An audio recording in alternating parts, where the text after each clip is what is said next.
Professor صاحب، پہلی بات تو یہ ہے کہ خان صاحب کا آج خطاب ڈائریکٹلی نہیں دکھایا گیا. اس کی وجہ بنیادی طور پہ تو یہ ہے کہ وہ اس وقت جب سے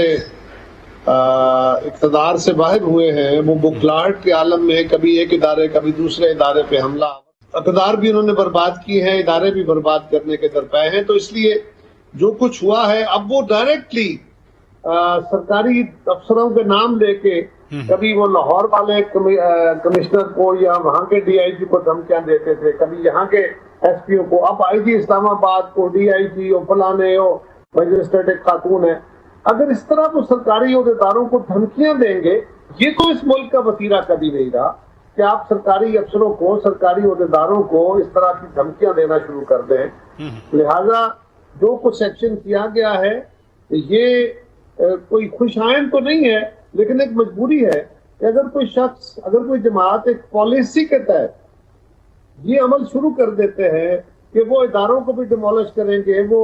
کرداروں کو بھی ڈیمولش کریں گے، وہ انفرادی طور پہ بھی، وہ سیاسی طور پہ بھی لوگوں کو ختم کرنا چاہیں گے، تو اس کا کیا علاج ہے؟ آپ جو فرما رہے ہیں چر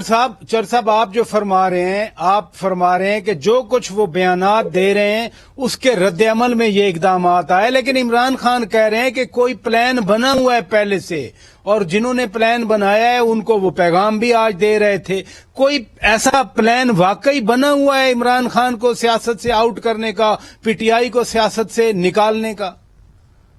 دیکھیں پروفیسر صاحب، عمران خان صاحب نا وہ 5th جنریشن وارفیئر والی فلسفی جو ہے نا اس کے تحت چل رہے ہیں.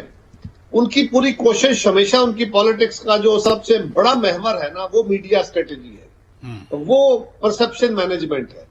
خان صاحب پوری توانائی کے ساتھ، پوری ریسورسز کے ساتھ، عالمی resources, local resources, man power, کمپنیاں انگیج کر کے وہ ساری لڑائی اپنی پرسپشن کی مینج کرتے ہیں اور اپنے مخالفین کی پرسپشن خراب کرنے کی کرتے ہیں. انہوں نے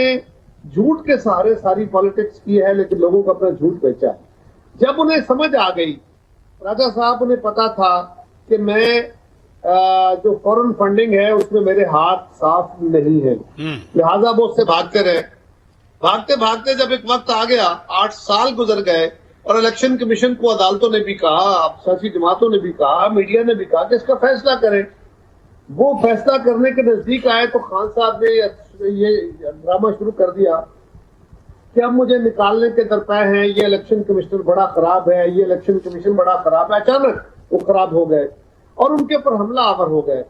پھر جب ان کو اقتدار سے نکالا جا رہا تھا اور ان کے خلاف ایک آئینی اور قانونی طریقہ کار، ایک سیاسی طریقہ کار اڈاپٹ کیا جا رہا تھا، تو انہوں نے پہلے اپنے اداروں کو ڈیمالش کیا، پھر ایک عالمی سازش کا بیانیہ لے کے آ گئے، پھر اپنی ذات کو عالمی سازش ہوگی میرے خلاف. ساری پاکستانی قوم نے کہا بھائی نہیں ہے، پاکستان کی نیشنل سیکیورٹی نے خان صاحب کی قیادت میں کہا کہ سازش نہیں ہے. پھر اس کے بعد ایک میٹنگ ہوئی، اس میں کہا نہیں ہے، لیکن انہوں نے کہا سازش ہو گئی ہے.